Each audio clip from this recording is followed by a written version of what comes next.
At the time when Amraphel was king of Shinar, Arioch king of Elasa, Chedorlaomer king of Elam, and Tidal king of Goyim. These kings went to war against Bera king of Sodom, Bersha king of Gomorrah, Shernab king of Admah, Shemeber king of Zeboim, and the king of Bela, that is, Zor.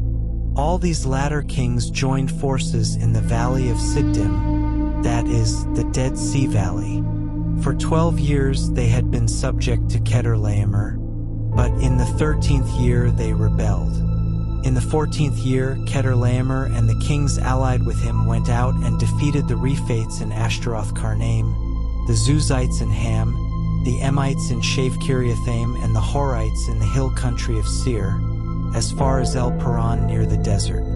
Then they turned back and went to En-Mishpat, that is, Kadesh, and they conquered the whole territory of the Amalekites, as well as the Amorites who were living in Hazazon Tamar. Then the king of Sodom, the king of Gomorrah, the king of Admah, the king of Zeboim, and the king of Bela, that is, Zor, marched out and drew up their battle lines in the valley of Siddim against Chedorlaomer king of Elam, Tidal king of Goyim, Amraphel king of Shinar, and Arioch king of Elasa, 4 kings against 5.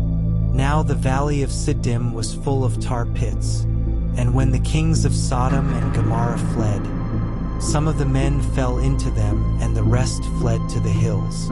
The 4 kings seized all the goods of Sodom and Gomorrah and all their food. Then they went away. They also carried off Abram's nephew Lot and his possessions, since he was living in Sodom. A man who had escaped came and reported this to Abram the Hebrew. Now Abram was living near the great trees of Mamre the Amorite, a brother of Eshcol and Aner, all of whom were allied with Abram. When Abram heard that his relative had been taken captive, he called out the 318 trained men born in his household and went in pursuit as far as Dan. During the night Abram divided his men to attack them, and he routed them, pursuing them as far as Hobah, north of Damascus. He recovered all the goods and brought back his relative Lot and his possessions, together with the women and the other people.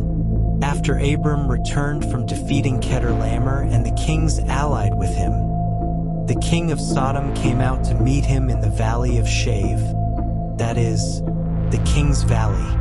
Then Melchizedek king of Salem brought out bread and wine. He was priest of God Most High, and he blessed Abram, saying, "Blessed be Abram by God Most High, creator of heaven and earth. And praise be to God Most High, who delivered your enemies into your hand."